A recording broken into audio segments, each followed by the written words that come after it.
Mr. President, have it all be well. Stepping back from the brink of potential all-out conflict, at least for now. As we continue to evaluate options in response to Iranian aggression, Donald Trump stopping short of making any direct threat of military action against Iran, instead announcing the U.S. will immediately impose additional punishing economic sanctions on the Iranian regime. The move in response to the Iranian ballistic missile attacks on 2 military bases housing U.S. troops in Iraq early Wednesday morning local time.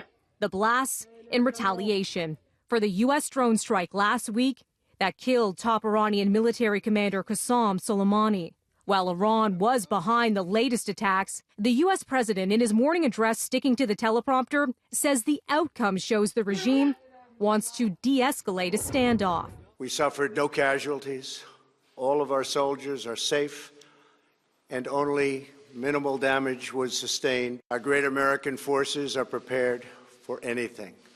Iran appears to be standing down.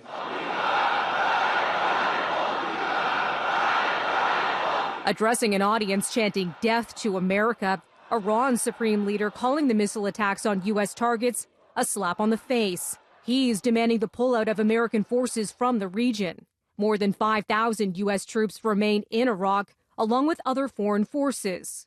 On Tuesday, the Canadian military revealed in a letter it's temporarily moving some troops from Iraq to Kuwait due to security concerns.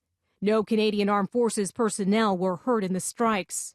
Iran's foreign minister insists, quote, "We do not seek escalation or war, but we will defend ourselves." We've said very clearly that if the United States takes any further action, Iran will respond accordingly, and we will respond in a very harsh way, but proportionately. Over the weekend, Trump had vowed a fierce response, tweeting on Saturday, "Let this serve as a warning that if Iran strikes any Americans or American assets, we have targeted 52 Iranian sites." While Trump, flanked by top military leaders, highlighted American might at the podium Wednesday, he's now seemingly charting a different course. Our missiles are big, powerful, accurate, lethal, and fast. We do not want to use it. American strength, both military and economic, is the best deterrent. And plenty of reaction coming from Canadian officials at a news conference in Ottawa. Canada condemns the missile attacks launched by Iran last night.